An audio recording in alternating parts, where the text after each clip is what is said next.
Amen. Hallelujah. Purihin po ang ating dakilang Diyos. Ang nag-iisang Diyos na ating sasambahin, na ating papupurihan, na ating pasasalamatan sa gabi ito. Salamat po. Amen. Masaya po ba ang lahat? Mamulinay po tayo para po sa aming masamba sa ating Diyos na buhay. For sure naman na tayo ay naroon ng kagalakan kung ano ito sa kanyang bahay panambahan.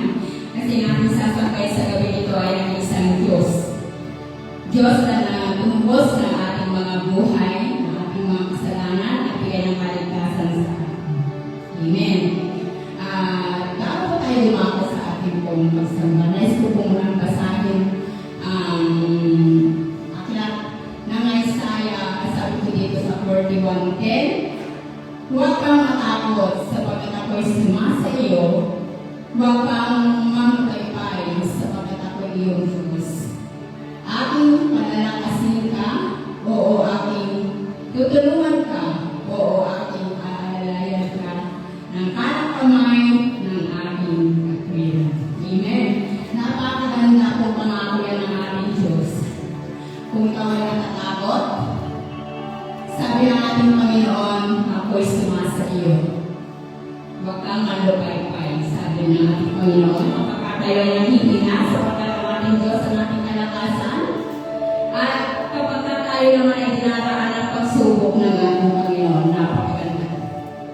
Dahil dinaraan tayo ng ating Panginoon sa tamang landas, kung saan ito yung kalooban ng ating Panginoon, na kahit na mga dinaranas tayo mga pagsubok, naroon talaga na dinadala tayo ng ating Panginoon sa kanyang pananggahan para tayo ay makapagbigay walhati, magbigay karangalan sa ating Diyos, magbigay ng ating lubos na pagsamba, ng ating lubos na pagpupuri. Kaya naman kapatid, ano pa ang gagawin natin sa gabi ito?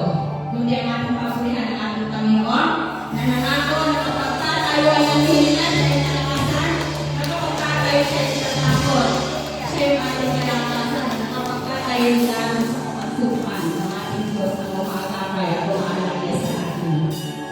So walang oras, walang araw na hindi po tayo sinamahan ng ating Diyos, na hindi po tayo pinagpagpo ng ating Diyos dahil sabi nga, sa bawat araw, sa bawat oras, sa bawat sitwasyon ng ating buhay na yan ng ating Panginoon para tayo ay samahan. Kaya tayo ay talagang nagagalak kasi ang ating Diyos na tumubos sa atin talagang libo yung kanyang pangako na ating mapanghahawakan.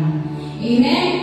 Purihin po ang ating Diyos na tayo ay sama-sama muli na awit sa ating Diyos, sama-sama sa ating mga dalangin. Tayo patuloy na kinakatagpo ng ating Panginoon. Na kung sa tingin mo kung minsan kapatid, talagang napakalayo ng Diyos sa iyo, na para bagang hindi ka narinig, na para bagang hindi ka nararamdaman ng ating Panginoon, na para bagang napakalayo ng presensya ng Diyos sa iyo. Alalahanan natin ito lagi ang talatang ito ng Isaiah. Ang ating Diyos ay sumasa atin, lagi-lagi sa ating buhay. Amen. Tayo po ay manalangin sa ating Diyos na buhay.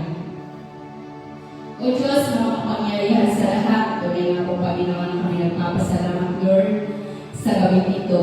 Salamat po, Diyos, sa buong maghapon na niyo kami sinamahan, Lord. Salamat po, Diyos, sa iyong biyaya at kahabagan, Panginoon. Salamat po, aming mga na kayo ang siyang aming kalakasan, Panginoon. Salamat po, Diyos, na kayo ang siyang aming kagalingan. Salamat po, aming Diyos, na kayo po ang aming kaaliwan sa buhay na ito. Salamat po, aming Ama, sapagkat tunay nga po, Lord, napakabuti mo, Panginoon. May mga alalahanin man po kami, may mga pangamba. Subalit, Panginoon, salamat po, Diyos, sa presensya. Salamat po, Diyos, sa kami tuwing tatawag sa iyo, Panginoon, na hanggang ka, O Diyos. Patuloy, Lord, na handa kami katagpuin, Panginoon. Salamat po, Panginoon, ikaw ang aming Diyos, nag-iisang Diyos, na aming pong sasabayin sa gabi ito, aming pong pupurihin, aming pong pasasalamatan sapagkat ikaw ay tapat, Panginoon, sa aming buhay. Salamat, aming Ama, narito kami buo, lubos po ang aming pasasalamat, ang aming pagsamba, sapagkat ikaw po ang aming Diyos na tumubos sa amin. Ikaw ang aming Diyos na tunay na mamahal sa amin, tunay na kumakalinga sa amin, sa lahat, tunay na makakalasama sa amin. Salamat po aming Ama. Salamat po, O Diyos, sapagkat sa gabi nito'y ang iyong presensya na patuloy na kumakatat po, Panginoon, sa amin. Salamat po, Diyos, at ipuspusin niyo rin po na inyong Santong Espiritu, Panginoon. Malaya ka po kumilos sa kalagitnaan ng aming po pagpupuri sa gabi na ito. Tunay po, Panginoon, na kami samahan niyo, punuin, magpalaya, Panginoon, ang gawain ito, Panginoon. Tunay na hanggang sa mga salita mo, Panginoon. Tunay na kami puruin niyo po, Panginoon. Salamat po, aming Ama. Salamat po, O Diyos. Bihingi rin po kami, Panginoon, ng tawad sa lahat ng aming po mga nagagawang pagkakasala, pagkukulang sa iyo, Panginoon. Tunay na patawarin niyo po kami, Panginoon. At tanggapin niyo po, aming Ama, na may kaluguran, Panginoon, ang aming po pagsamba, ang aming po pasasalamat, ang aming po parangalan, ang aming po pagwalhati, ang aming po pagdahilan, Panginoon, sa nag-iisa at natatawing pangalan. Ito po ang aming sana sa nakakabalis na Panginoon. Sa pangalan ni Jesus. Amen. Ito yung awit sa ating Diyos. Pagpuli ko po namin sa pagkakas.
Amen. Praise God.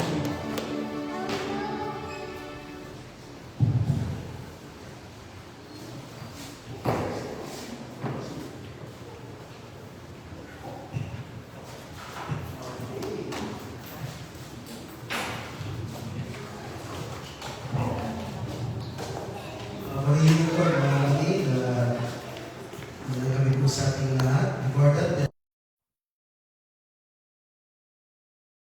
once again this evening brought us here safe and sound. Thank you, Lord, for the songs you imparted in our hearts to lift your name high. Kami ngayon ay dadako to listen to your word. Speak to us, Lord, and use your humble servant to be the one that will deliver your special revelation with all of us. Thank you so much, Lord. Anoint him, double portion of your anointing. And lahat kami makikinig pagpalain niyo rin po, Ama. Salamat, O Diyos. All glory belongs to you. Hallelujah. In Jesus' name, amen. Sige po, mga kapatid, bago kayo umupo, sabihin niyo sa katabi niyo, peace be with you.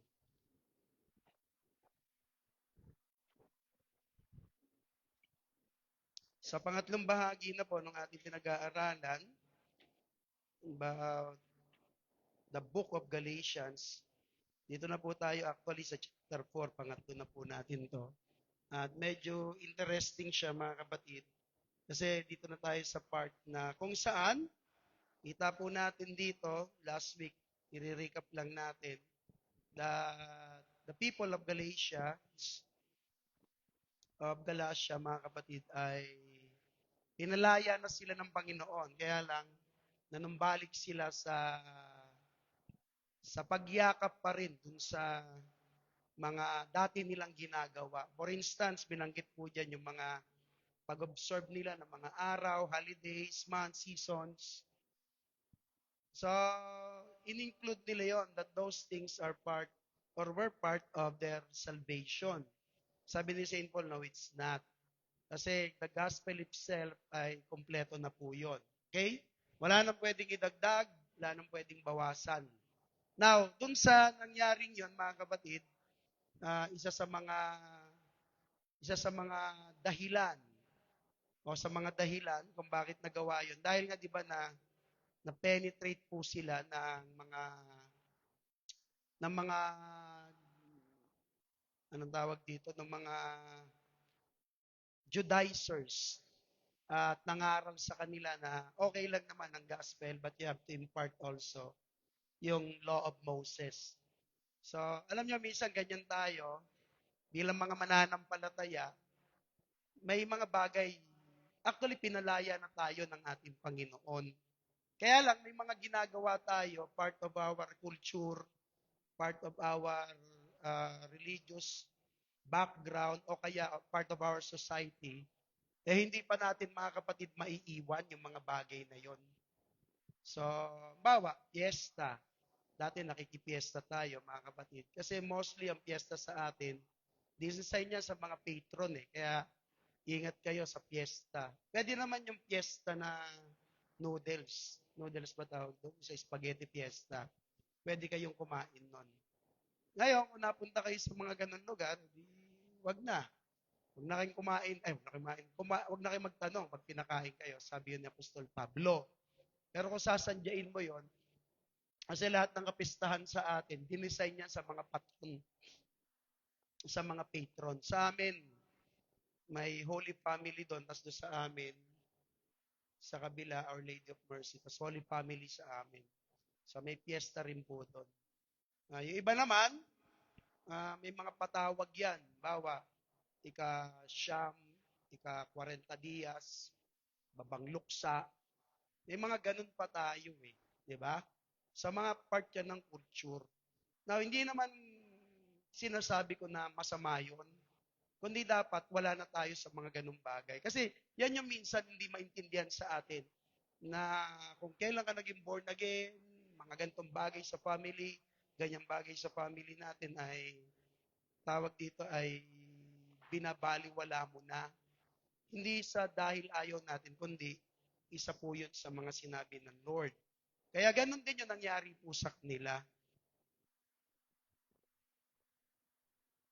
nabusog kami sa kamote. So, kasama doon mga sacred days. Na hindi ko naman sinasabing huwag kayong maghanda pag birthday ninyo. Okay lang naman yon mga kapatid. Okay? Now, isa dito, niisip nila na doing those things part of their salvation. Kasama yon sa kanilang kaligtasan. Now, the next part natin pong pinag-aralan, yung pagiging tatay ni Apostol Pablo spiritual father niyan. Ang Lord ang spiritual father natin. Pero si Paul bilang isang lingkod ng Lord na ginamit ng ating Panginoon, siya yung pinaka nagsimula po. So, si Pablo, tinanggap nila at first, no, na malugod, masaya, tsaka, alam mo, yung medyo mabigat doon yung pag-ibig na merong sacrifice. Kaya lang, dahil sila'y na-poison, na-lason ng mga katuruan ng ibang mga tao, unti-unti yung kanilang puso ay dumistansya kay Pablo at nagkaroon ng, alam mo yon yung tinatawag na parang pagdududa sa kanya. In fact, mga kapatid, isa yan sa mga highlighted sa Bible. Saan tayo natapos? 20? So, susunod na natin yung 21. Pero, pakita ko muna sa inyo yung isa pang backdrop ng atin pong mga pinag-aralan. Kaya dito, si Saint Paul, medyo, hindi naman siya ganun ka-emotional, pero si Saint Paul, mga kapatid, ay mabigat sa kanya yung nangyari. Sabi nga ng isang kaibigang pastor ko, in ministry, you have to invest. In ministry, kailangan na gawin mong lahat para sila'y matuto, makakain ng salita ng Diyos. Minsan tayo, mga pastors, hindi nila alam nangyayari, nag-aaral ka, minsan may mga bagay na dapat mong atupagin, hindi mo na atupag yon para bigyan sila ng panahon, o kaya pagtuunan ng pansin, yung i-aaral at ituturo. Kasi kung wala, at kung di mo gagawin yon, mananatili silang lumalaki pero bansot. Alam niyo yon? May edad kayo, kung hindi kami magpapakahusay din sa salita ng Lord, paano nga naman tayo kakain, mga kapatid? So, ganun yung trend. Kaya lang, ang naging problema po dito ay medyo mabigat dahil si Pablo binuhos niya halos lahat doon sa Galacia. But at the end of the day, itong mga Kristiyanong ito dahil nabulungan, ayun, nakinig. Kaya mag-ingat po kayo doon sa mga bulong-bulong. Marami na po napahamak dyan. So, nabulong-bulungan tong mga ito. At pagkatapos, mga kapatid, ayun na nga, nakita nila si Pablo na parang hindi nila kailangan. So, masakit po yun kay Paul. Kasi siya yung nagtanim doon, siya yung nagpastor doon. At hindi naman sinasabi ni Saint Paul na suklian. Kundi makita ko sana sa inyo, sabi niya, na si Kristo ay napopormas. That Christ is formed sa buhay ninyo. Kasi pag si Kristo ang naporma sa buhay natin, na-form sa buhay po natin, meron kang, ang tawag dito, yung respect at regard sa mga taong ginamit. So, ano yung gusto sabihin dito ni Saint Paul? Alala niyo po, mga kapatid, ang pagiging mananampalataya, hindi lang yung nag-i-improve tayo when it comes to morality.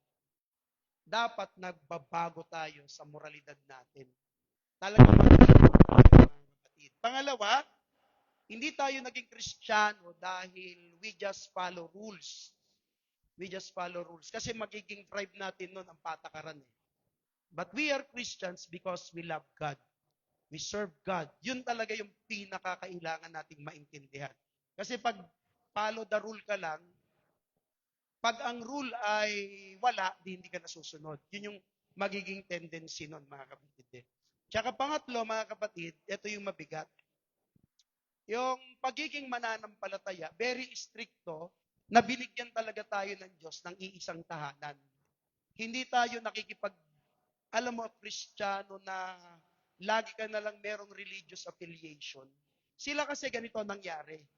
Okay sa kanilang pagiging born again o Christian, kaya lang, sumasideline sila sa mga Judaizers. Nako-compromise sila doon, mga kapatid. So, tayo bilang mga Kristiyano, tandaan nyo lagi, pag Kristiyano, Kristiyano lang talaga. Nakita ko kanina, mga kapatid, sa isang post sa Facebook, may mga nag-field trip yatang mga bata, mga kabataan. Napunta sila sa mga, iba't ibang mga religious background. At doon sa pinuntahan nila, sa Islam. So, pasok sila sa templo, pasok sila sa church, sa mosque.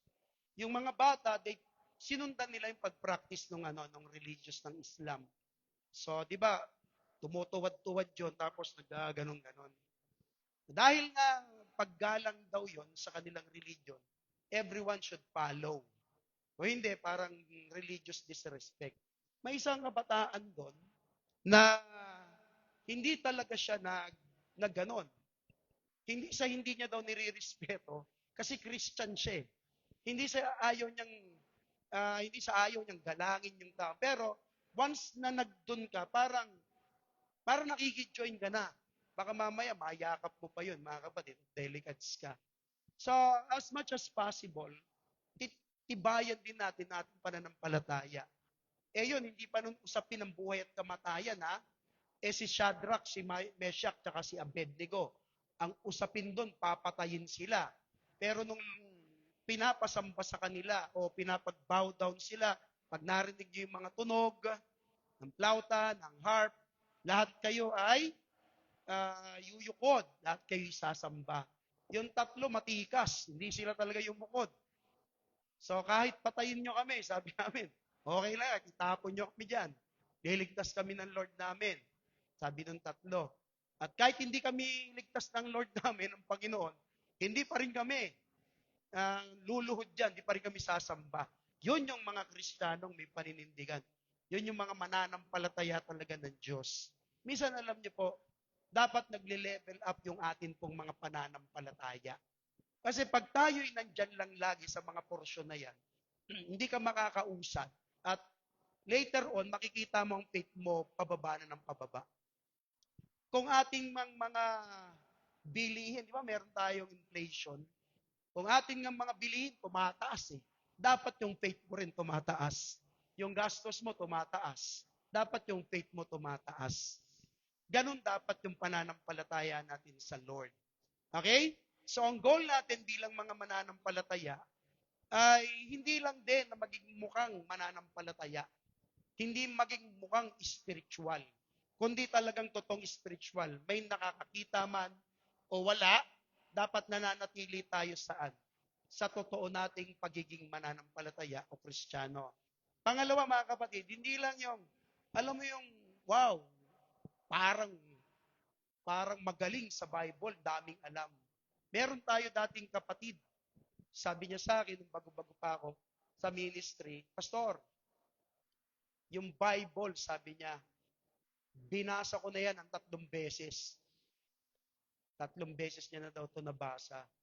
Kaya ako, during that time, hindi ko pa na mababasa . Hindi ko nga alam kung nabasa ko na ito ng buo . Hindi ko pa yata nababasa ito ng buo. Pahapyaw-hapyaw lang, mga kapatid.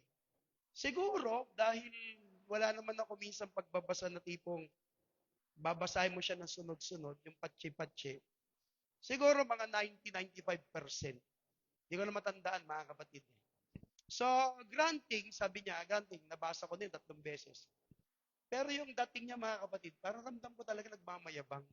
Gusto ko sanang sabihin, gusto mo, patayin mo yung ilaw, babasahin ko yan. Kaya lang, umaga po nun, kaya kaya kong basahin. Okay ka lang, Karen? Matagal ko na po yung joke yun. Hindi na po bago sa kanila. Tignan mo, wala nang masayaw. Okay, ano pa? Hindi lang tayo nagmumukhang successful bilang mga mananampalataya. Dapat kita talaga sa atin. Once nang umiti ka, ramdam ng kapwa mo na hindi plastic, ramdam ng kapwa mo na may nararamdaman siyang kakaibang aura sa iyo, ibang kapangyarihan sa iyo. Ang goal natin bilang mga Kristiyano, hinighlight ni Pablo po dito. Una po yung pag-ibig na gaya sa ating Panginoong Jesucristo. Pangalawa, mga kapatid, yung pagpapakumbaba So regardless anong ginawa sa anong ginawa kay Saint Paul, etong mga tao ay patuloy pa rin minahal ni Saint Paul, pinaalalahanan niya, at hindi niya pinagmataasan. In fact, mga kapatid, nagpakababa pa rin siya. Bilang isang tatay sa pananampalataya, na tinuruan niya pa rin at nagpakita pa rin siya ng pagpapakumbaba. Tsaka yung pagsunod. Actually, masakit yun kay Paul eh. Masakit yun kasi buhay niya inalay sa mga taong yun. Pero at the end of the day, iiwan din pala siya eh. Tatablahin din pala siya, mga kapatid. Isa yan sa mga napagkikwentuhan naming mga pastors. Kahit minsan si Pastor Donde, napagkikwentuhan namin. Inaamin niya talaga sobrang sakit ng mga nangyayari. Pero ang gagawin mo, alam magmukmok ka. Sabi niya lang na mabigat ang mga nangyari pag may mga nalalamang umaalis, lumilipat ng simbahan, masakit masyado yun, mga kapatid. So, kung sila nararamdaman yun, paano pa si Apostol Pablo? Ganon din sa atin, mga kapatid. Sabi nga ng isang mananampalataya, yung mga hinahangaan yung preacher, yung mga napanood nyo sa Facebook na magagaling mangaral, napanood nyo sa YouTube, napakinggan ninyo, hangang-hanga kayo dyan. And later on, mga kapatid, magugulat ka, nandun ka na. Nalipat na doon yung mga Kristiyano. Ano nangyari? Sabi niya, yung mga yon di kayo kilala niyan. Ni sa hinuha, ni sa pag-iisip o sa hinuha, hindi kayo pinag-pray niyan kahit kailan. Hindi ka kakilala niyan eh. Nakita mo lang yan, lumabas, at marahil ginamit ng Lord para mapalakas ka, pero kahit isang beses hindi ka niyan pinag-pray. Pero yung mga ginamit sa iyo ng Diyos, yung mga iniwan mo, yung mga pinabayaan mo, yan yung laging nagpipray sa iyo. Naingatan ka pa rin ng Lord. The next thing, yung pagiging kabanalan natin sa ating Panginoong Diyos na buhay. So, yan yung pinaka-backdrop. Now, ang pangatlo, mga kapatid, ay actually kwento to ni Sarah at ni Hagar. So, allegory kasi to, mga kapatid, paghahalin tulad. Titignan po natin. Basahin nga natin, Kaking. Sabihin ninyo sa akin kayong nagsisipagnasang mapasailalim, hanggang 31 tayo, ng kautusan, hindi ba ganinyo narinig ang kautusan? So, pinasok niya yung law.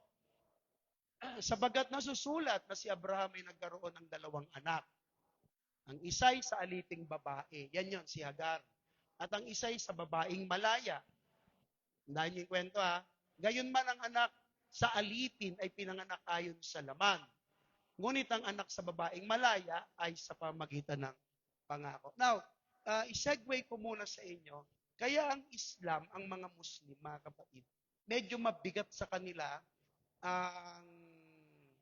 ang tawag dito, ang Israel. Dahil dito, mga kapatid. Kaya nga meron silang Quran eh. Kasi pag Bible gagamitin nila at mababasa yon, kitang-kita talaga na parang tinabla sila ng Lord. Ganon ang katotohanan. Kasi galing po sila kay Ishmael. Si Ishmael, anak po yun ni Hagar. So sabi niya ganon, yung isa pinanganak sa laman, yung isa sa pangako. Ang pangako ng Diyos ay para lang talaga kay Israel. Hindi tayo kasali. Actually, hindi lang sila, pati tayo. Naintindihan niyo? Kaya nga yung presentation nung una ni Saint Paul dito sa Galatia, nilatag niya kaagad yun eh. Yung wala tayo, hindi tayo kasali sa pangako. But because of Abraham's faith, na umalain tayo doon, kaya tayo nagkaroon ng nakatanggap ng pangako. So ito yung katotohanan. Kaya nga minsan nakakalungkot isipin, ito makinig po kayo, may mga Kristiyano po na parang ganun na lang silang magmalaki sa Diyos. Hindi naman literal na nagmamalaki, pero sa mga kilos, gawa, pinapakita natin, halimbawa, iniimbitahan tayo ng Diyos para makisali sa piging. Magsimba, sumamba, magpasalamat. Marami sa atin pinipili po ang bagay na hindi yun. Iba yung pinipili natin. Di ba isang malaking kalapastangan yun sa Diyos? Kung magsasalita ang Diyos sa atin ng harapan, mapapahiya tayong lahat. Kung sabihin ng Lord, alam mo ba kung sino nag-i-invite sa iyo? Kung ikaw imbitahin ni Mayor, mga kapatid baka magbarong kang kagaya ko. Imbitahin ka ni Bongbong, ni President Bongbong. Lahat siguro ng mga lakad mo, ika-cancel mo para lang makapiling mo yung presidente ng Pilipinas, lalo na si President Trump. Sino yung mga yon? Mga tao lang yun eh. Eto mga kapatid, Diyos, nag-imbita sa iyo, makasama mo siya. Pangalawa, ang mabigat doon, hindi na lang sa hindi pumunta, iba pa yung pinuntahan o iba pa yung ginawa. Kung ang Diyos ay magsasalita sa atin, sabihin, alam mo bang hindi ka kasali sa pangako? Pinagbigyan lang kita, kaya kita nakakausap, inimbitahan kita. Ngayon, kung tatanggihan mo yung bagay na yun, sinong kawawa? Doon pa lang talong-talo na tayo eh. Kaya itong mga bagay na itong ginagawa natin, nagsisimba tayo, sumasamba tayo, lahat ng ito mga kapatid ay utang pa rin natin sa Diyos. Naintindihan niyo po? Privilege natin to sa Diyos. Yung sa daming pwedeng gawin ng Diyos, hindi niya lang tayo dinalaw, sinasamahan niya tayo ngayong gabi. Sa dami at sa laki ng universe na pwede niyang atupagin. Alam niyo ang earth kung gano'n lang kaliit? Maliit pa sa tuldok, maliit pa sa alikabok. Baka sa Milky Way, hindi mo na makikita ang earth. Ang sun, hindi mo na makikita. Mas malaki ang galaxy ng Andromeda. Hindi mo na makikita yon. Yung Andromedang galaxy, pag nilagay mo yun sa universe, hindi mo makikita sa laki ng universe. Nasaan ka kaya doon, kapatid? Doon pa lang, mag-iisip ka na. Kaya dito, sinasabi niya, ito yung katotohanan. Balik din to sa atin, mga kapatid. Ito yung katotohanan sa atin. Kaya, every time we hear the word of God, there's a service, lahat yon dapat natin ipagdiwang at ipagpasalamat. Naintindihan niyo po?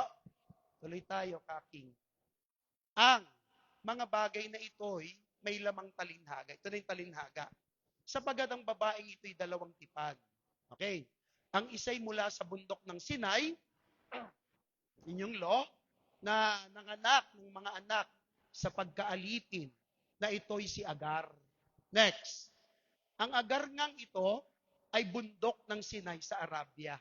So pwede niyong i-google yan, o kaya i-chat GPT, mga kapatid.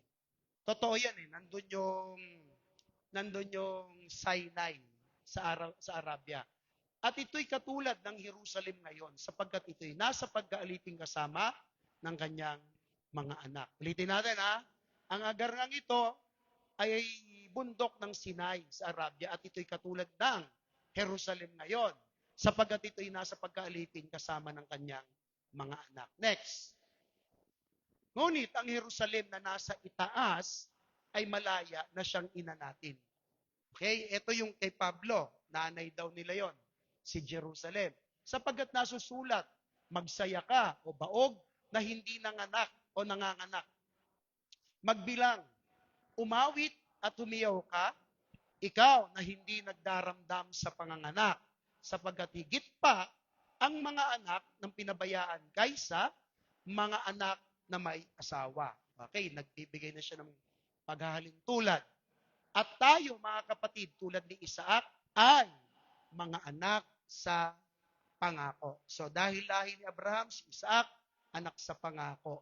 Si Agar, si Ismael, hindi siya anak sa pangako, anak sa laman. 29. Datapwat kung papaanong yung pinanganak ayon sa laman ay nagusig.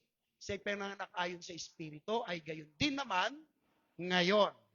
Okay, pinapasok niya na dito yung kalagayan kasi mga hintil tong mga to, mga kapatid eh. Next.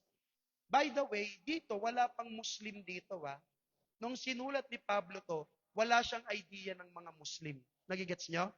Kasi nasa 54 AD yata, yung 48 to 54 AD niya sinulat yan. Ang Muslim, nasa ano na yan eh. Mga 6th century or 7th century kung di ako nagkakamali. Malayo. Kaya kahit si Pablo, hindi niya alam yun na may susulpot na ganon.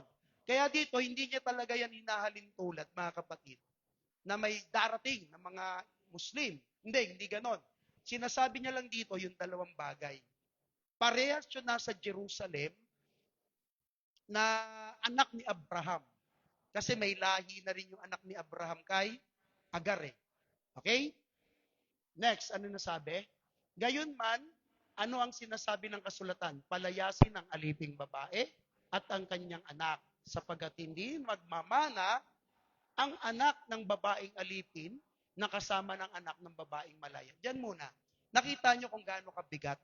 Hindi magmamana yung anak ng alipin na kasama ng anak ng babaeng malaya. Mabigat yon. So kahit si Abraham, anak niya si Ismael, dahil anak siya ng alipin, wala yon. Now, ito yung pinakamaganda. Dito sa pagkakataong ito, mabigat yung revelation ni ni Lord through Paul. Kung tayo daw kasi ay mananatili sa pagiging anak ng alipin, tayo na. Wala tayong mamanahin. Pero nakita niyo yung first part na inaral natin? 'Di ba tinawag tayong anak ng ating Panginoon. Bagamat tayo'y alipin. Nagigets niyo? Naalala niyo yung example ko nung nakaraan? Naalala niyo yung tipong sa pagiging alipin natin, may privilege tayong nakukuha. Bawa, katulong ka.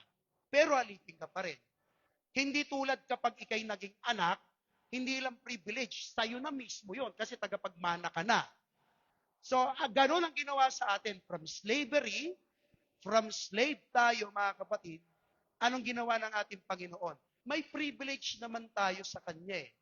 Kahit naman tayo ay alipin ng Diyos, nung hindi pa tayo kumikilala, may mga tinatanggap tayong biyaya sa Diyos. Tama? Pero, wala tayong mana sa langit. Ngayon, anong nangyari? Iniba yun ng Panginoon.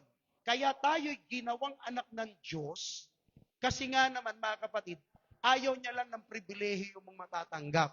Ikaw ay magiging tagapagmana. Nakukuha niyo? Yun yung first part eh. Kaya dito, kung tayo daw ay mananatili sa pagiging alipin, yan yung hindi natin matatanggap. Okay? Parang nasa church ka lang. Sa loob ng church, pwedeng maging miyembro ka. Okay? Miyembro ka.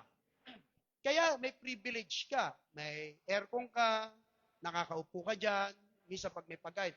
Pero kapag ikay nasama na sa core, mas may mga nagiging privilege ka na at may nagiging responsibility ka na. Okay, ano lang yung nandyan sa church sa pag ganun-ganon lang? May privilege sila pero ayaw nilang responsibility. Nakukuha ninyo? Kasi alipin lang yung mga yon eh. Member lang yung mga yon. Pag ayaw, ayaw na. Hindi tulad pag anak ka na, so ano yung sa anak magiging tagapagmana? You enjoy privileges. Sa church, ang church sa iyo to, yan yung sinasabi natin palagi.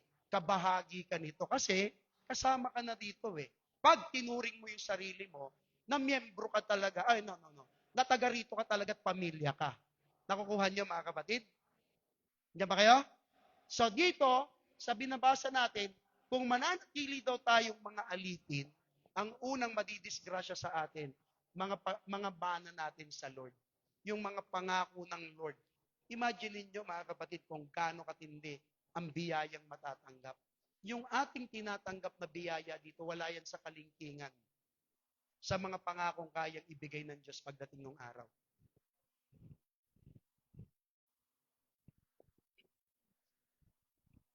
Parado yung binibigay mo.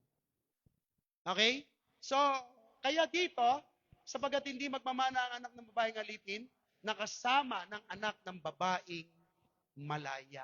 Okay? Ganon yung naging usapan. Kaya, gumawa ng paraan ang Lord. Di ba ang gandang biyaya nun sa atin? Alam mo, kahit ang isang alipin ay magtrabaho sa habang buhay, sa kanyang buhay, sa loob ng bahay, ng kanyang pinagtatrabahuhan, hindi yun pamamanahan literal, mga kapatid. Sasahuran lang yun, bibigyan ng bonus, pakakainin, patutulugin, siguro may mga additions, kung saan pupunta yung amo, kasama siya, pero napakadalang. At sasabihin niya, dahil naging mabait ka sa akin, ang mga anak ko'y wala nang mamanahin, sa'yo ko na ibibigay. Walang ganon. In fact, mga kapatid, mas worse pa nga minsan eh. Pag binigay na sa anak, hindi na yon nakukuha o wala nang biyaya doon.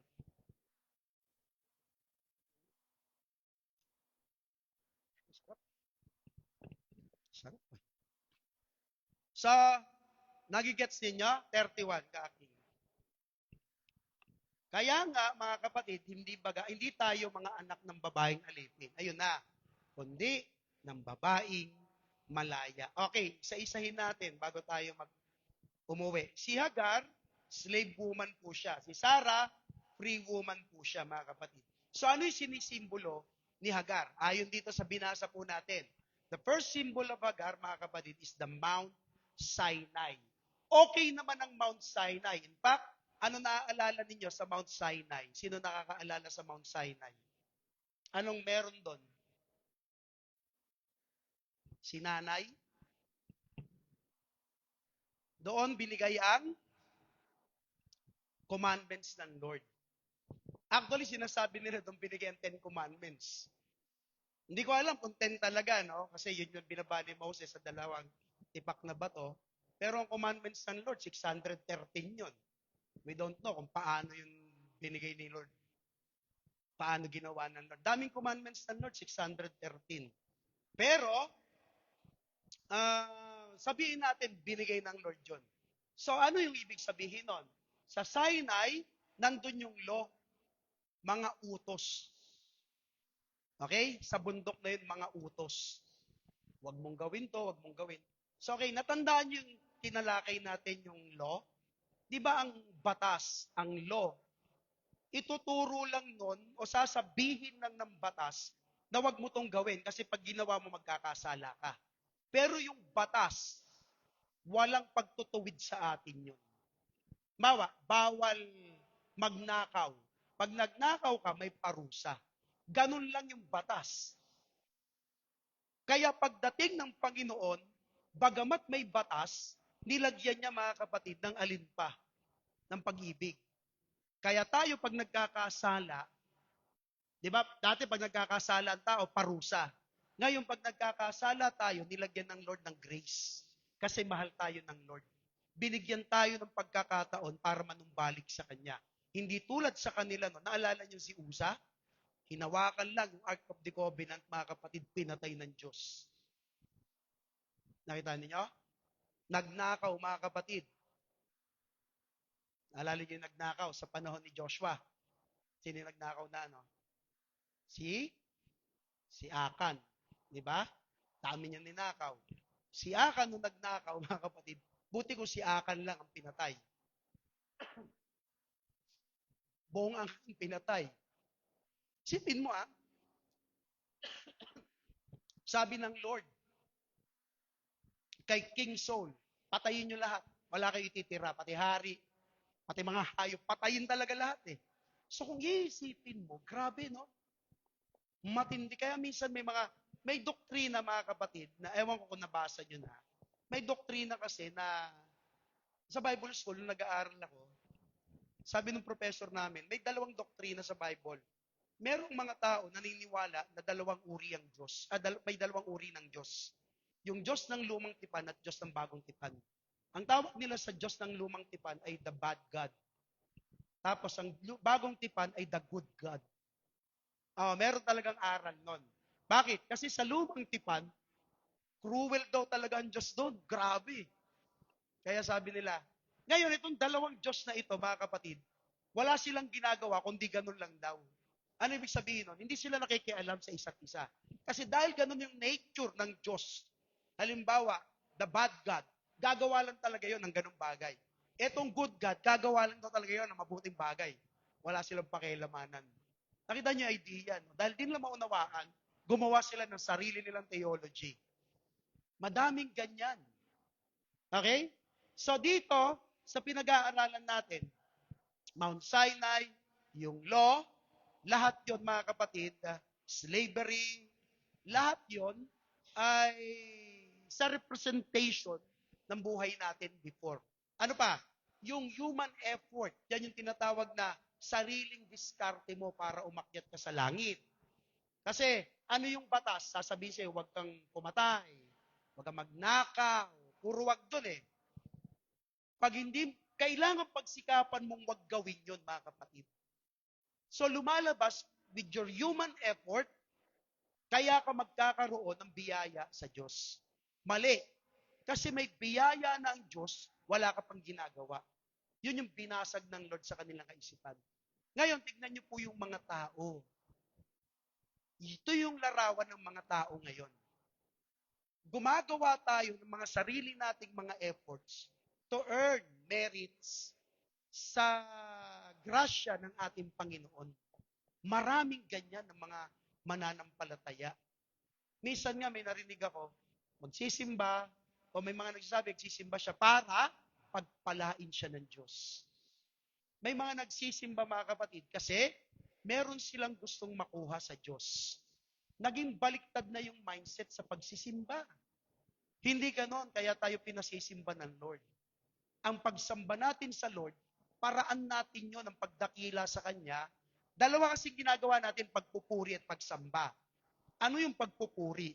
Ang pagpupuri, dahil ang Diyos ay may mga ginawang mabubuting bagay, pinupuri mo siya, pinasasalamatan mo siya. Ngayon, ang pagsamba, dahil Diyos siya, kailangan mo siyang sambahin. Kahit wala siyang gagawin sa iyo, kailangan mo siyang sambahin. Yun yung pagsamba. Nagigets po ninyo? Kasi Diyos nga siya, dapat siya sambahin. Ang pagsamba, sa Diyos lang talaga. Yung pagpupuri, mga kapatid, paghanga mo yun eh. Magaling siya. Kaya yung tao, pinupuri natin minsan eh. Yung mga tipong, wow, ang galing mo naman. Ay, ang galing mong draw. Ay, ang ganda oh. Diba? Bawa, nag-drawing siya, no? Nag-drawing siya. Naalala niyo yung drawing ni Bentisoy? Napanood niyo ba yung kay Bentisoy? Ang ganda ng drawing. Sabi ni Brad Pitt, ang ganda ah. Na sobra asar ni Brad Pitt, walang iya. Napakapangit ng drawing mo, walang kakwenta-kwenta. May mga magagaling talaga artist, singer. Kagabi, nanonood ako ng mga magagaling na mga awit. Sabi ko, kung itong mga boses na to, napunta lang to sa church, talagang ang sarap siguro, no? Ako, dalangin ko nga, kung binigyan ako ng mas magandang boses ng Lord. Kaya lang, hindi. Pam-preach talaga itong boses eh. May gano'n naman talaga, sa preaching ka gagamitin, huwag ka lang umawit. Meron naman, awit. Kaya lang, pag pinangaral mo, wala na. Eh, mas mahirap naman yung iba. Hindi na marunong umawit, di ba marunong mag-preach. Pero, anong talent? Magaling naman siya sa mga paperworks. Magaling naman siya sa administration. Talagang hindi lahat ibibigay sa iyo ng Diyos eh. Para party-party tayong gagawa sa kanyang kaharian. So, yung human effort natin, ginagawa natin para magkaroon tayo ng merito. Sabi ng Lord, hindi. Doon niya nagre-represent kay Agar. Pangatlo, mga kapatid, alam niyo po yung tinatawag na, di ba, Sinai, tapos kanina binanggit yung earthly Jerusalem. Jerusalem. Nakapokus lang tayo dito. No, it's not. Yung ginagawa natin dito, it's a reflection, mga kapatid, of what we will be doing pagdating nung araw sa langit. Sasamba kasi tayo sa Diyos. Magpupuri ka sa Panginoon. I mean, walang ganong detalye sa Bible kung ano yung gagawin doon. Basta may glorified body ka lang, I don't know paano tayo sasamba doon. Kasi may New Jerusalem doon, baka doon lahat ng tao pagtatagpuin. Eh kung ang maliligtas na tao, 5 bilyon o kaya 10 bilyon, gaano kalaking arena yung gagawin mo. So hindi natin alam kung paano pagsamba. Tapos may mansion tayo. Hindi ko alam kung paano yung mansion na yon, mga kapatid. Malaking bahay, magandang tahanan, we don't know. Basta sinabi, maganda lang, pinaganda. Eh kung yung sanlibutang ito, ginawa ng Diyos, napakaganda eh. Eh ano pa kaya ang ginawa niya sa langit? Wala pang nakakita, ni sa isip daw natin, hindi pa natin naarok kung ano yung ginawa ng Lord. Kaya tayo bilang mga mananampalataya, hindi natin focus ang mga bagay dito sa lupa. Ang focus talaga natin, yung bagay sa langit. Naintindihan niyo? Bukas makalawa, lilipas na tayo dito. Yung iba, nakasama ko 20 years ago. Tingnan mo ngayon. 15, siguro mga 20 years na iba kasama ko. Magpasalamat ako sa inyo dahil kahit paano talagang maraming nangyari sa church pero hindi kayo bumibitiw. So, reflection yan pagdating nung araw. Iba yung tinitingnan natin, mga kapatid. Si Sarah, nagre-represent siya ng pangako ng Diyos. Si Sarah, nagre-represent siya ng biyaya, ng grasya ng ating Panginoon. Sino pa? Si Sarah. Ano si Sarah? Lola ni Amen. Lola mo yun, nak, di ba? Freedom. Yan nire-represent ni Sarah. Kalayaan. Si Sarah, ano pa? Bilang mga mananampalataya, paano tayo pinanganak ng pagiging bago natin? Namatay ang Panginoon sa atin, nilibing na buhay na maguli, tinanggap natin siya. There is a supernatural phenomenon sa atin, supernatural birth sa pagiging Kristiyano natin. Di ba pagdating kay Nicodemo, ano sabi ni Nicodemus? Paano kami papanganak? Papasok kami sa napupunan ng nanay namin? Hindi. Ipapanganak ka sa tubig at sa espiritu. Ang hirap isipin nun, di ba? Magiging bago kang nilalang, ilulubog ka sa tubig, tapos pupuspusin ka ng Espiritu Santo. Imagine niyo yun, very supernatural. At kung titingnan mo, supernatural na parang ordinary lang. But you know, guys, brothers and sisters, ang Lord ganyan kumilos eh. With the ordinary things, ginagawa niyang supernatural. Ano ginamit ni Moses nung hinati niya yung dagat? Ano? Hindi niyo alam? Tungkod, stick, rod. Sipin mo kanina nanonood ako sa YouTube, may gumaya kay Moses. Nahawak yung stick. Hinahati yung dagat. Lumakas yung alon. Siya ngayon yung tinabunan. Takbo siya eh. Yan makakaisip, stick. Nagutom si Elijah. Sinong ginamit ng Lord? Rabena. Pero pakainin ka ng ibon? Supernatural. Si Haring sino ba yung Haring? Nakalimutan ko na. Ginamit naman sa kanya yung donkey. Pangalan ng hari na yun. Nakalimutan ko tuloy. Nagsalita yung donkey. Sabi ng donkey, ba't mo ako pinapalo? Si Balaam. Sabing gano'n, ba't mo ako pinapalo? Tagal na natin magkasama. Anong ginawa ko sa'yo mali? Pero mo kausap mo, donkey. Tapos kausap niya, ba't tayo mong dumiretso? Sabi niya, pag dumiretso ko, nakikita mo ba yung dalawang yan? Patayin tayo niya, may nakaamba ng espada. Si Balaam, dahil hindi siya spiritual, hindi niya nakikita mga spiritual things. Kaya minsan, mas spiritual pa yung kabayo sa atin eh. Hirap kaya nung ganun, no? Ayaw tumuloy nung kabayo kasi tatagain siya. Tapos nagagalit yung si Balaam kasi ayaw dumiretso. Imagine that, mga supernatural things.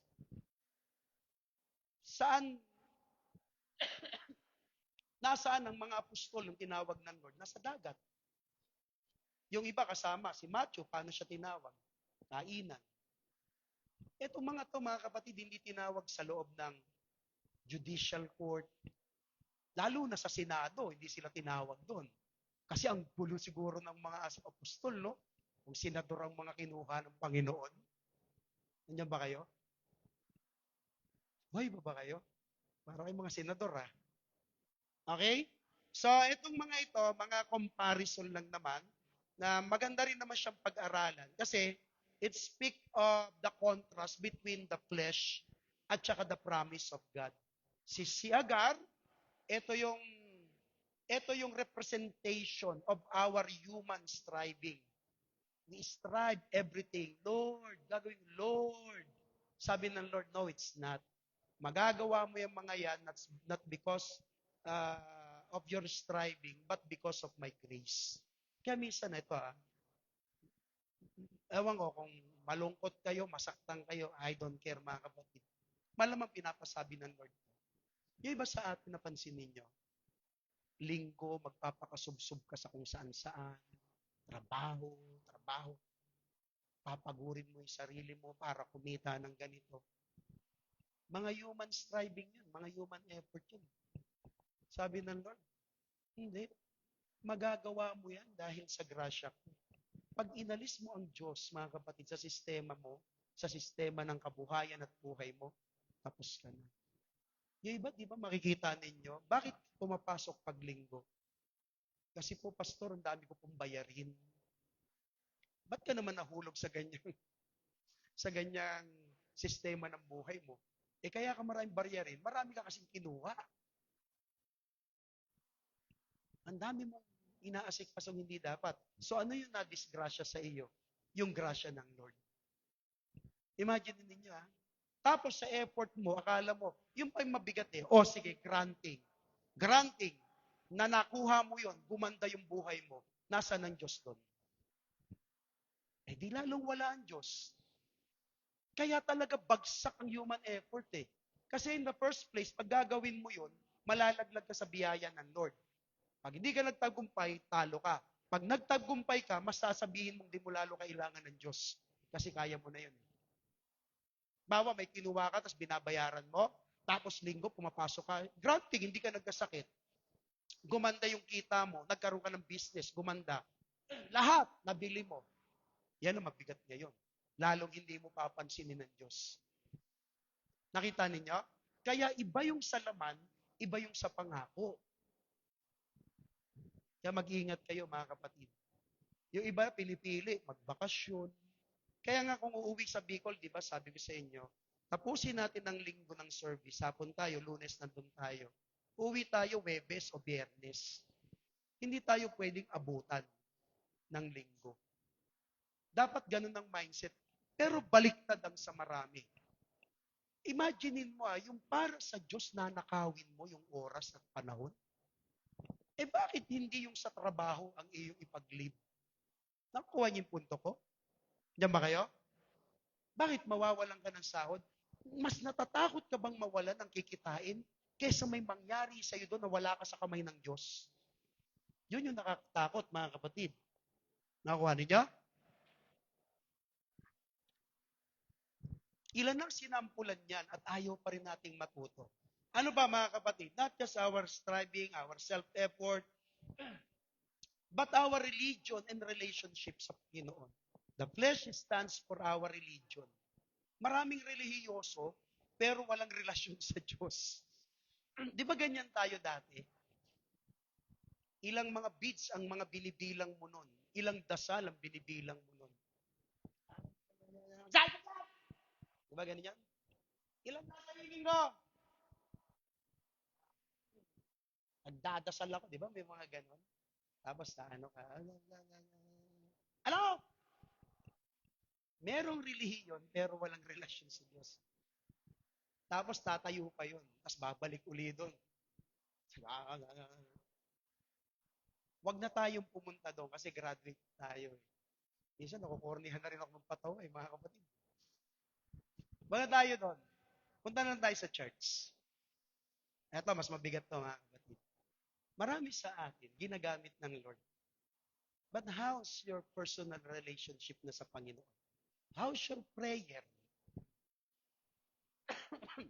How's our Bible reading?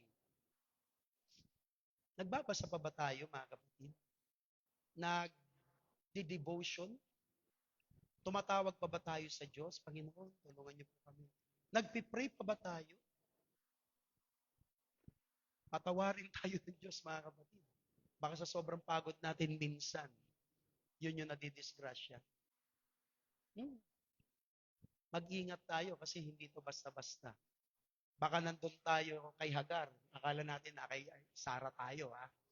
Baka nandun tayo sa religion, wala tayo sa relasyon. Ano pa mga kapatid? Yung laman, ito yung pagkakaalipin. Mabigat. Well, si Sarah, representation ng pangako, representation ng freedom. Pero doon tayo sa bondage. Baka mamaya pinalaya ka na tayo na lang ang nagpaalipin. O tayo na lang ang gumawa ng paraan para maalipin tayo, mga kapatid. Sa totoong buhay, maraming Kristiyanong ganyan.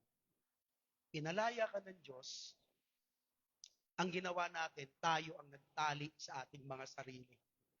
Tayo ang nagbilanggo sa ating mga sarili. Wag. See? Kaya labanan to ng labanan, mga kapatid.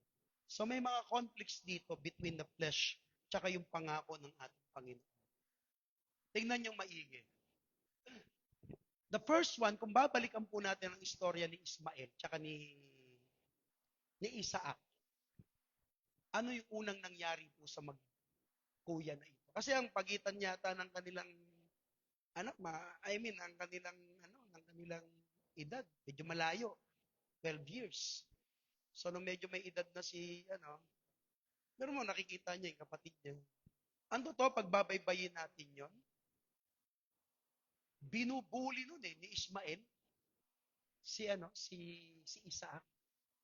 Minsan, nakakalungkot, no? Yung anak pa nung alitin, yung pa'y matapang kesa sa totoong anak. Yun yung istorya nun.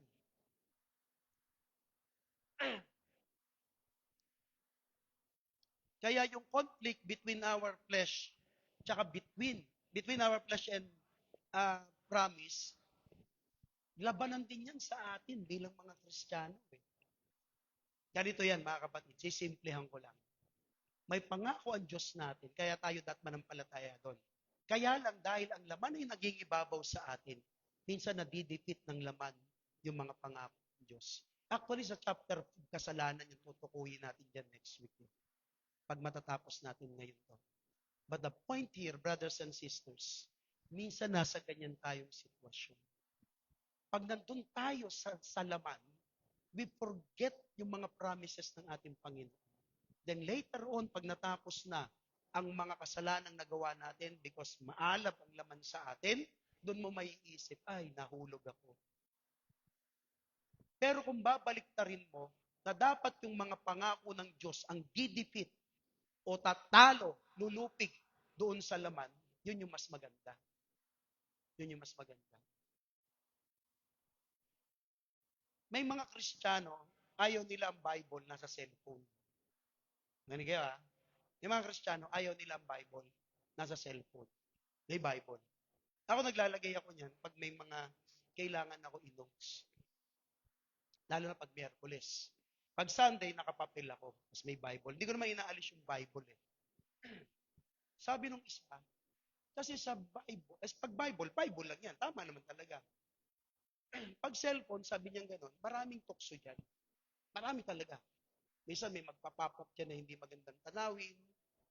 Minsan may magpapapap dyan ng mga kung ano-ano, may sugal, etc. Alam niyo ang ganda ng sagot ng isang pastor. Sabi gano'n, hindi ba mas dapat mong tingnan na mas makapangyarihan ng Diyos? Di ba? Kahit pag-pop up yung mga yun, dahil may Bible dun sa app mo, madidipit lahat yun. Nakikita ninyo?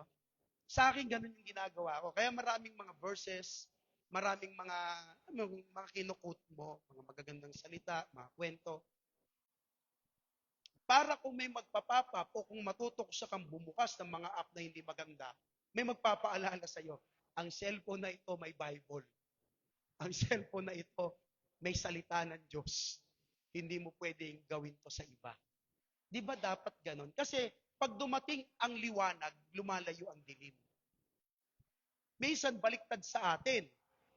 Nasa liwanag tayo, pumupunta tayo sa dilim. Kaya nawawala tayo sa liwanag. Nakukuha ninyo? Okay na yun. Saan tayo tapos? 31?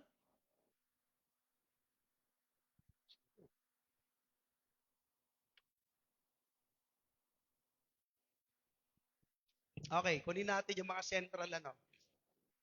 central teachings sa pinag-aralan po natin sa Galatia chapter 4. Ang highlighted po dito, mga kapatid, ang kaligtasan ay sa isa lang makukuha sa pamamagitan ng biyaya. Grace alone. Salvation is by grace alone. Tandaan nyo yan. Kaya dito, sinawata ni St. Paul, hindi pwede ang mga usapin o mga bulong ng Judaizers. Wala na tayo doon. Tandaan nyo na, ganun din sa atin. Niligtas na tayo ng Lord, huwag ka nang gagawa ng paraan para sabihin mong iligtas ka ng Panginoon. O kaya, huwag ka nang gagawa ng paraan para sabihin mong dagdag ito sa paraan para sa kaligtasan. Wala na po tayo sa human effort. Pangalawa, mga kapatid, yung ating pagiging Kristiyano, yung identity mo as a Christian, tandaan niyo po lagi, nakikilala yan, hindi dahil sa pumapasok ka lang sa simbahan. Nakikilala yan, nagmamarka yan, sa pamamagitan ng karakter natin o behavior natin. Naintindihan niyo yun?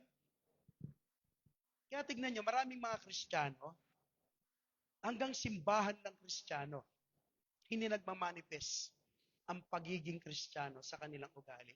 Sa pananalita, sa pagkilos.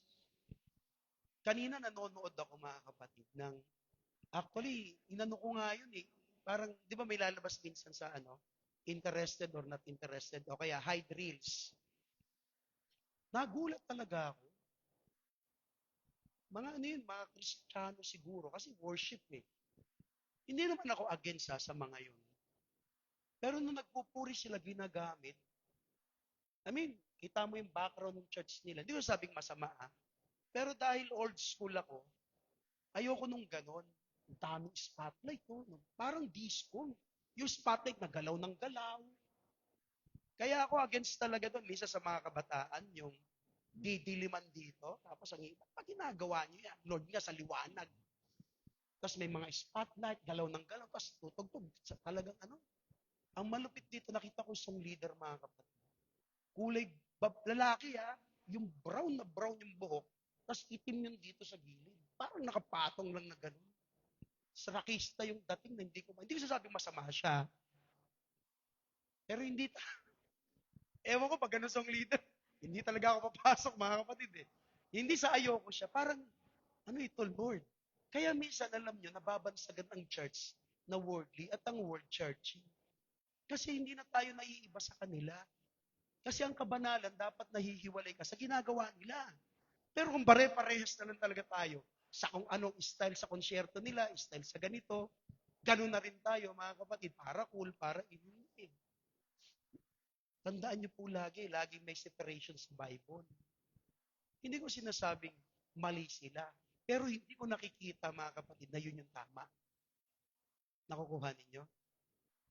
Wala namang biblical background, pero hindi ko talaga matanggap na ganun. I mean, ang hirap siguro isipin nun. Kasi pinalaya na tayo ng Lord eh. Alam niyo yung mga ganong bagay, saan ko nakikita ng bata ko? Sa diskuhan. Niwala kayo. Alam niyo ng mga matatanda, saan nyo man nakukuha, nakikita yung ganun? Yung mga sayawan, kabaret pa nga tawag nila. Minsan, di ba yung sa mga baryo-baryo, fiesta, babakuran lang ng Sa amin, ganun ng bata ko eh. Ano bang bakod yun? Yung sasa ng ng nyog. Sasa ang tawag dun, di ba? Sasa. Hahatiin nyo, babakuran namin. Tuwan-tuwa na kami pag nandun yung mirror ball, may strobe light. Wow! Tapos tutugtog ng baliling. Sasayaw na yon, sasayaw na tayo. Maya-maya yun, mga kapatid. Suntukan na yun. May saksakan na doon. Ganun lang yun. Mga sa amin, pasayaw eh. Pero, nung tinitignan ko po siya, teka, itong mga ito yung mga nakikita ko nung dati. Ngayon, nasa church na. Parang may mali Hindi ako against kasi minsan nanonood din ako ng concert eh. Pero napansin ko talaga sa mga nagko-concert ngayon, napakadilim, patay na patay ilaw, sila maliwanag. Tapos ang gulo, daming mga ilaw-ilaw na blink ng blink. Iniisip ko, ganito kaya sa langit? Sabi ng Lord, mas malakas pa yung liwanag niya sa araw eh. Di ba yung liwanag ng Lord, sabi doon, hindi na kailangan ng araw kasi yung liwanag ng Diyos, mas maliwanag pa sa araw. So doon pa lang kung magiging doctrinal tayo, ayaw ng Lord malamang yung mga ganung bagay. Pero wala kang magagawa. Sila mga yan eh. Sila may trip yan eh. So naintindihan nyo na, hindi sa old school ako, pero hindi ko siya nakikita. Kasi minsan tayong mga Kristiyano, mga kapatid, nagpapa-identity tayo na tayo'y Kristiyano, but our character or behavior hindi umaayon sa pagiging Kristiyano. Bakit ka tinawag na Pilipino? May nakikita sa iyong pagiging Pilipino. Salita ka, kumilos, kumain. Gusto natin ng adobo, sinigang. Kahit saan kang bansa pumunta, hanapin mo yun. Tatak ng pagiging Pilipino po yun. May po at opo tayo. Yan yung pagiging Pilipino. Hindi man tayo mahilig sa pizza eh. Hindi tayo mahilig sa shawarma. Hindi yung pang-Filipino dishes, food, hindi. Ang Pilipino, mga kapatid, makikilala talaga. Kung tayong mga Pilipino ay nakikilala sa pagiging Pilipino, mas dapat ang mga mananampalataya, makilala ka talaga na isa kang Kristiyano. Yung identity mo, makita sa behavior mo. Nakukuha niyo po? Tapos yung pagiging Kristiyano natin, mga kapatid, relasyon, hindi religion. Christianity is relational. Relasyon talaga. Hindi nga lang relation eh, kundi intimate talaga ang relation natin sa Lord. Laliman na natin, mga kapatid. Kaya nga di ba yung we cry out, Abba, Father. Alam niyo po, dalawang salita. Yung Abba kasi, Father talaga yun eh.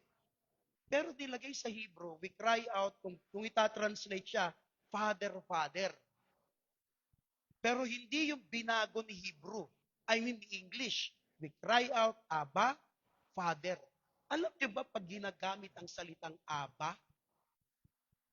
higit pa ang kahulugan niyan sa mismong pagkakilala natin sa salitang tatay dito sa lupa. Ang Aba, mga kapatid, sa kanila, pinipertain talaga yan sa ating Panginoong Diyos. Ganon kalalim yung salitang yun. Hindi lang tipong si Amen, anak ko, tawag niya ako tatay. So, may mga bagay siyang hindi sinasabi sa akin, okay lang yun, personal. May mga ginagawa siya, pero tatay niya pa rin ako. Pag sinabi mong Aba, Father, lahat doon, sinasabi mo, lahat doon, pinapaalam mo, lahat talaga malalim na relasyon na meron kayo nun. And God gave us that opportunity. God gave us that calling. Tawagin natin siyang Abba, Father. Di ba ang sarap nung ganon, mga kapatid? Yan ba kayo? Yung pangapat, yung pagiging spiritual na matured natin, that is spiritual maturity, hindi siya yung taga-attend, hindi siya yung lalapit lang dito. Ang spiritual maturity, mga kapatid, it speaks of Christ-likeness. Ang nilalarawan natin lagi, hirap nung may ubo rin. Nilalarawan natin lagi ang alin? Pinapakita natin lagi ang Panginoong Jesucristo. Sabi nung nagturo sa akin nung bata pa ako, dahil ang nire-represent mo si Kristo, pag ikay naglakad sa labas, dapat nakikita nila si Kristo sa iyo. Kaya kung ikay biglang maninigarilyo, sasabihin ng mga, ganyan pala si Kristo, naninigarilyo. Pag ikay nagmumura o kaya masama yung sinasabi, sasabihin nila, ay ganyan ba si Kristo nyo? Ang totoo, maraming Kristo, mga kapatid. Sa sabungan, may Kristo sa sabungan eh. Alam mo ba yung Kristo sa sabungan? See? Etong mga ito, hindi lang yung tipong na-attend ka, talagang tutularan natin ang ginawa ng Lord. Hindi natin tutularan na mapako tayo sa krus, kundi ano ang Panginoong Jesucristo bilang siya na nandito. Puspos ng pag-ibig, pag-unawa, ganun yung karakter ng ating Panginoon. So, sunod mga kapatid, sa mga inaral po natin, yung pagiging, alam yung mga legalism, minsan yan yung nagtatali sa atin. Ayaw ng Lord with this legalism, tayo ay maging spiritual bondage. Yung everything, you have to follow the rules. Maganda po yun, mga kapatid. Kaya lang, magiging legalistic ka nun. Kasi pinapa-apply na sa atin dito ang grace at ang pag-ibig. Minsan, mahirap yun actually eh. Lalo na sa mga sa churches. Kailangan natin minsan na may rules. Pero minsan uunawain mo sila. Bawa sa music natin. Totoo yun, mga kapatid, mahigpit ako. Kaya nga minsan ayaw pumasok ng ilan sa ministry. Bakit? Kasi, bawa sa music, papasok ka, kailangan mag-discipleship, kailangan mong mag-aral, kailangan mong mag-pray, bago. Ang dami, di ba? Hindi siya sa pagiging legalistic. Kundi naglalagay ka ng, ito yung dapat gawin natin. Hindi kasi yung tipong, Pag pumasok kayo sa church, makakapasok dito, yun okay lang yun. Hindi ka naman nagpapagamit eh. Pero once na nagpapagamit ka na, may dapat kang i-comply. Nakukuha ninyo? Kailangan gawin mo yun. Kasi ibang level na yun, mga kapatid, ng iyong pagiging mananampalataya.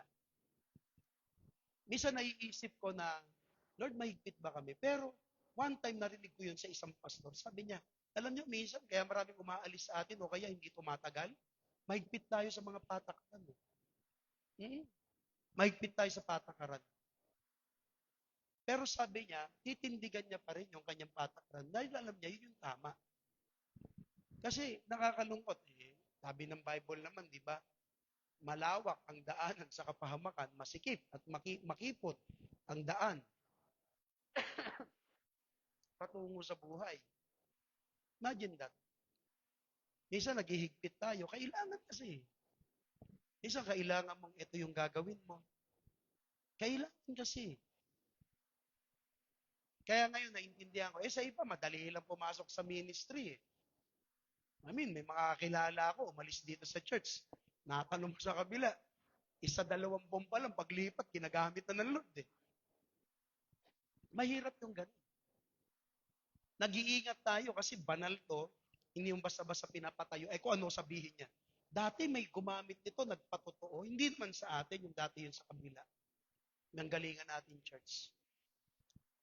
Nagpatotoo siya. Tapos,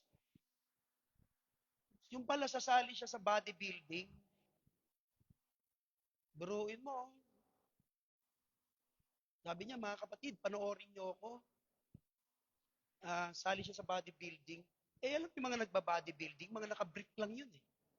Tapos malangis-langis yung katawan, mga ganun-ganun. Bakit? Bro mo gumanon sa harapan. Conservative yung church. Nga, may mali. Ayun yung sinasabi natin, mga kapatid. Baka mamaya kung anong mamaya sabihin, may 3 Diyos. Patay tayo dyan. Okay? Sa next week, itutuloy natin yung huling bahagi. Ano ba yan?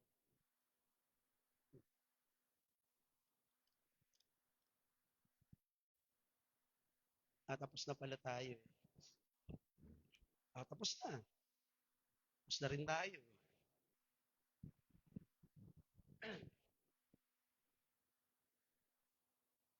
Masaya tong topic sa Galatia. Tapos na tayo sa chapter 4. Tutuloy natin yung last part. Tapos, tatawid tayo ng chapter 5. Kasi yung chapter 4, chapter 5, may kinalaman yon. Sa chapter 4, ayan na nga yun. Sa law. Chapter 5, medyo mabigat. Ito na yung sa kasalanan. Tsaka yung bunga ng Espiritu Santo. Okay? So, purihin ng Lord. Okay?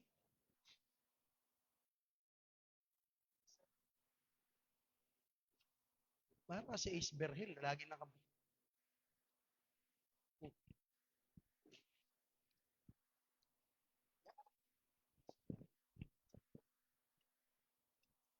Pray na po tayo mga kapatid.